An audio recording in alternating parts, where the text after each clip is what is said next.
ஆந்தூர மகாராஜா வச்சிருந்தாரு, அந்த திருவனந்தபுரம் ஐனஸ் வச்சிருந்தாரு, ஹைதராபாத் நிஜாம் வச்சிருந்தாரு, அதுக்கப்புறம் ஒரு மந்திரி வச்சிருந்தாரு, அதுக்கப்புறம் ஒரு எம்எல்ஏ வச்சிருந்தாரு, அதுக்கப்புறம் சினிமா கவர்ச்சி நடிகை சொப்பன சுந்தரி வச்சிருந்தா, அதுக்கப்புறம் இந்த காரை நம்ம வச்சிருக்கிறோம்.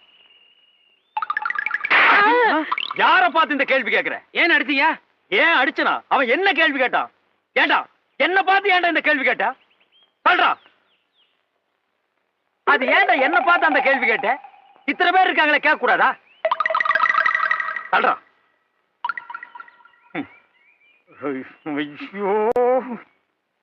ஐயோ, ஏன்டா என்ன பார்த்து அந்த கேள்வி கேட்ட? ஏனே அவனை அடிச்சுட்டே இருக்கீங்க? அப்படி என்ன கேட்டான்? என்ன கேட்டானா?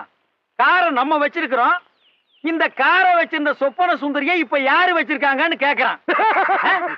அவளை யார் யார் வச்சிருக்காங்கன்னு கணக்கு எடுக்கிறதா என் வேலை? இல்ல இதுக்கு முன்னால நான் அந்த வேலை பார்த்துட்டு இருந்தேனா?